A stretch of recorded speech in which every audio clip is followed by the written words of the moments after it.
Things seem to be very hectic here. I'm seeing a lot of agencies that I am used to working with, but there's a very positive vibe. It's even more so than in Peru last year, and I get a very positive feeling that these negotiations will bring us a solution that we've been looking for.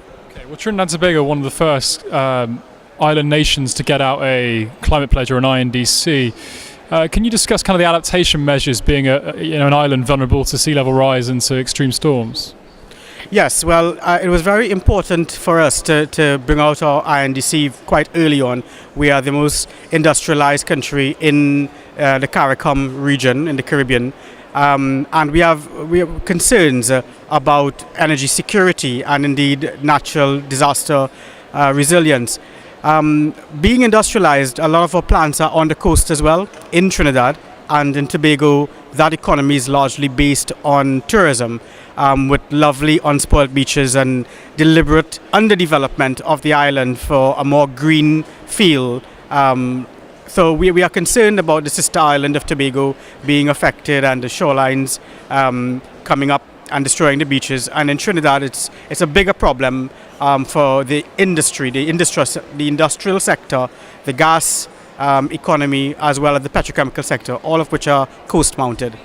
But given you've got a very large oil and gas sector, one of the largest in the Western Hemisphere, you say, what's being done about mitigation?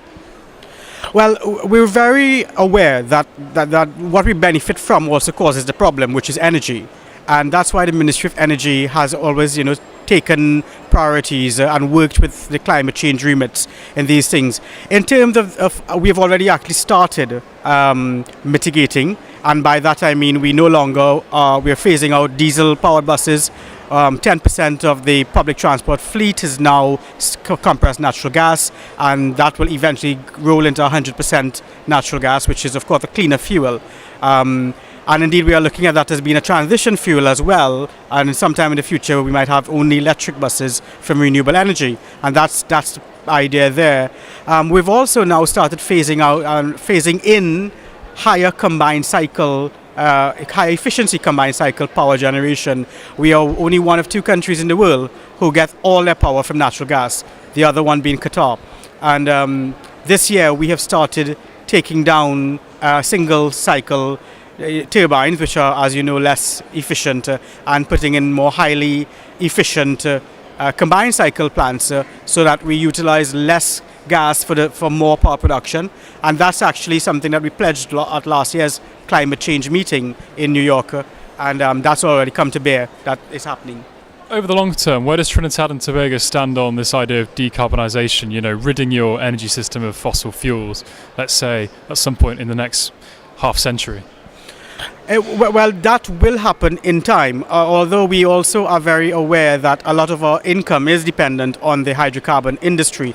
However, the view that we're taking is that power generation and transport fuels do not have to necessarily come from the hydrocarbon sector. And there are things such as goods in pharmaceuticals, medications, fertilizers that can be used from the feedstock of the hydrocarbons, which are higher value and very important for life to continue. So what I would say in response to that is we're not seeing an abrupt end to the hydrocarbon sector, but a reshifting of priorities in terms of reducing power generation from hydrocarbons, reducing dependency on transport fuels from hydrocarbons into a more diversified system of powering motor vehicles. Has the recent collapse in energy prices, again, given you pause for thought maybe of ramping up renewables, this idea that prices may not always be so high, and phasing out fossil fuel subsidies and the rest? We have actually become aware of that. We don't, as I said before, we don't generate electricity from anything but natural gas. So the hit in the oil prices has not affected us as much as you would have assumed.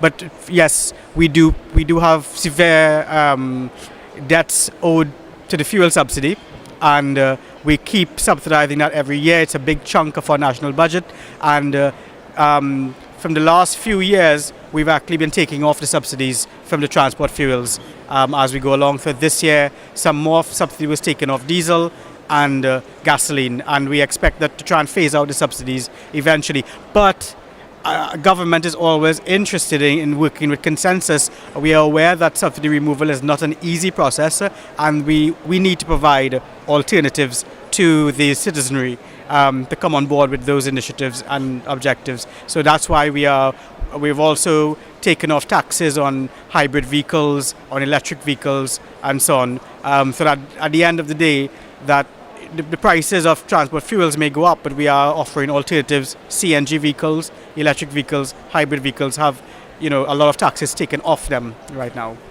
Given you're a small island nation, clearly less warming is better than more. I assume you back probably a 1.5 degree warming target, but given some scientists say we're locked in already for that, is it still worth hammering that away at conferences, trying to limit us to 1.5C when it appears very difficult to do? It is quite difficult to do. It is difficult to have worldwide consensus on any particular figure.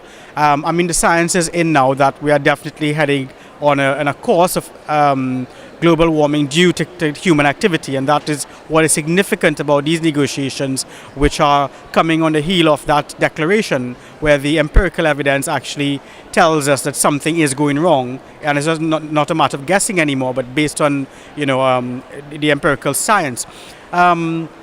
I think that every country is poised to do their best and is really trying to do their best. I'm aware that our INDC is very ambitious, and it's going to take a lot of political will and buy. But is it consistent with a 2-degree world? Yes, I do believe so. And we have to just work at it. And it's not at all vague, but it is something that serious policy decisions have to be made, clean energy decisions. Thanks very much. We'll leave it there.